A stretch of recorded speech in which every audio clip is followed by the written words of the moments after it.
నగరంలోని స్థానిక press club నందు జరిగిన విలేకరుల సమావేశంలో కేంద్ర మాజీ మంత్రి సిడబ్ల్యూసీ నెంబర్ చింతామోహన్ మాట్లాడుతూ ఆంధ్రప్రదేశ్లో ఈ దేశంలో ఏదైనా అభివృద్ధి జరిగింది అంటే అది ఒక కాంగ్రెస్ పాలనలోనే అని, కాంగ్రెస్ హయాంలో రాష్ట్రానికి ఎన్నో పరిశ్రమలు తీసుకొచ్చామని, అభివృద్ధి చేశామని, నేడు రాష్ట్ర ప్రభుత్వం హామీలు అమలు చేయకుండా కాలయాపన చేస్తుందని, పరిశ్రమల అభివృద్ధికి దోహదపడడం లేదని విమర్శించారు.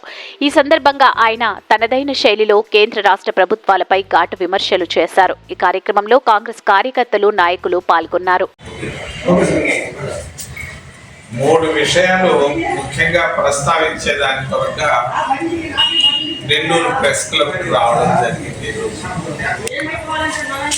ముఖ్యంగా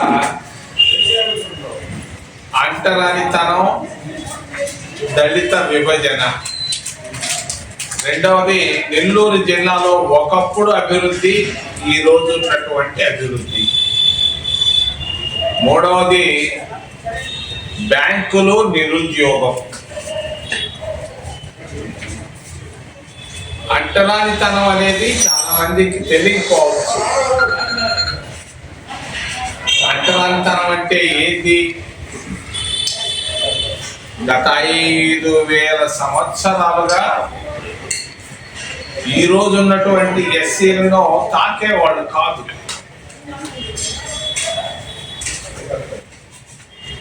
చాలా క్రూరంగా ఉండేది అంటరానితనం అనేది. ఆ రోజుల్లో దళితులు తిరగాలి, బయటకు రావాలనంటే మూతికి ముంత పెట్టేవాళ్ళు, వెనకాల తాటాకు కట్టేవాళ్ళు. రోడ్లపైకి రానిచ్చేవాళ్ళు కాదు, బళ్ళల్లోకి రానిచ్చేవాళ్ళు కాదు, గుళ్ళల్లోకి రానిచ్చేవాళ్ళు. మహాత్మా గాంధీ గారు స్వతంత్రం రాకముందు దేశంలో మొత్తం తిరగడం జరిగింది. నెల్లూరుకు రావడం జరిగింది. నెల్లూరులో ఒక గ్రామంలో రాత్రి నివాసం చేయడం జరిగింది, ఎల్లాయపాళ్యం అనే ఒక ఊర్లో. ఆ రోజుల్లో 100 సంవత్సరాల క్రితం కార్లు ఉండేది కాదు నెల్లూరులో. బుచ్చిరెడ్డిపాళ్యంలో ఒక కారు, ఎల్లాయపాళ్యంలో ఒక కారు ఉండేది, దొడ్లోళ్ళకి ఒక కారు, ఇంకొక ఆయన బెజవాడ వాళ్ళకి సంబంధించినటువంటి వాళ్ళకి కార్లు ఉండేది. మహాత్మా గాంధీ గారు నాయుడుపేటకు వస్తే నాయుడుపేట నుంచి మరి ఒంగోలు దాకా ఒక కారులో తిరిగాడు.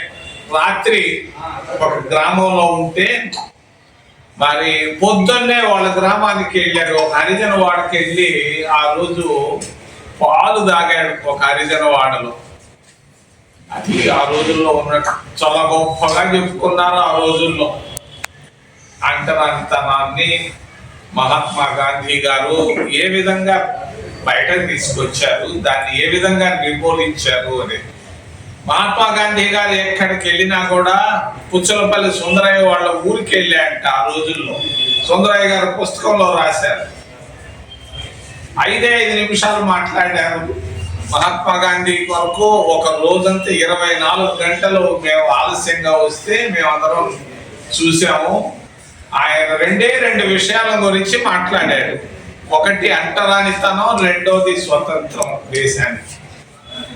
మరి అటువంటి అంటరానితనం ఉన్నటువంటి భారతదేశంలో స్వతంత్రం వచ్చిన తర్వాత నెహ్రూ గారు ప్రధానమంత్రిగా భారత రాజ్యాంగాన్ని రాసేదాని కొరగా మహాత్మా గాంధీ గారి ఆలోచన ప్రకారంగా అంబేద్కర్ ను చైర్మన్ చేయడం జరిగింది.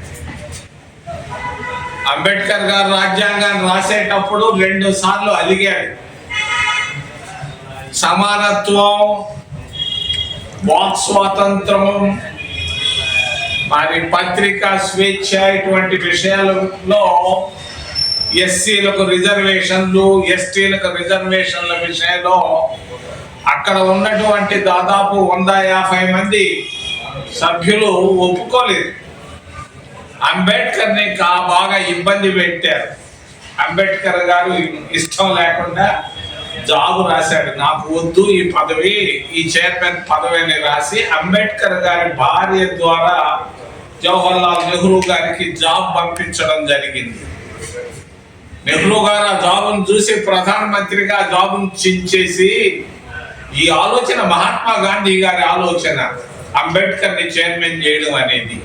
ఎట్టి పరిస్థితుల్లో అంబేద్కరే ఈ రాజ్యాంగాన్ని పూర్తి చేయాలి అని అంటే ఆయన 2 సార్లు అలిగినా కూడా ఆ రోజు ఉన్నటువంటి ప్రధానమంత్రి నెహ్రూ గారి ఆలోచన ప్రకారంగానే, మహాత్మా గాంధీ గారి ఆలోచనల ప్రకారంగానే భారత రాజ్యాంగాన్ని పూర్తి చేయడం జరిగింది. ప్రపంచంలో ఇటువంటి ఇటువంటి రాజ్యాంగం ఎక్కడా లేదు. అంత పెద్ద సంపన్న దేశం అమెరికాలో లేదు, మరి చైనాలో లేదు, రష్యాలో లేనటువంటి గొప్ప రాజ్యాంగాన్ని భారతదేశంలో డాక్టర్ అంబేద్కర్, మహాత్మా గాంధీ, జవహర్ లాల్ నెహ్రూలు కృషితో రావడం జరిగింది. ఈ రోజు దేశంలో ప్రజాస్వామ్యం కాస్తో కోస్తో ఉంది అని అంటే ఆ భారత రాజ్యాంగం వల్లే, వాళ్ళ స్ఫూర్తి వల్లే. మరి ప్రధానమంత్రి జవహర్ లాల్ నెహ్రూ దేశంలో ఎస్సీలకు రిజర్వేషన్లు తీసుకురావడం జరిగింది. ఈరోజు 15% రిజర్వేషన్లు ఇస్తున్నారు ఎస్సీల కంటే. ఆ రోజు కాంగ్రెస్ పార్టీ తీసుకొచ్చినటువంటి ఆలోచన విధానం 7.5% రిజర్వేషన్లు ఎస్టీలకు ఇస్తున్నారు అని అంటే కేవలం మరి కాంగ్రెస్ పార్టీ ఆలోచనతోనే 7.5% రిజర్వేషన్లు గిరిజనులకు ఇస్తున్నారు. ఒకప్పుడు యానాదులు, చల్లా యానాదులు అనేవాళ్ళు. ఆ వెన్నెల కంటే రాఘవయ్య గారు, ఏనుగు పట్టాభిరామరెడ్డి గారు, వాళ్ళందరూ చేసినటువంటి కృషి స్ఫూర్తి మర్చిపోలేంది.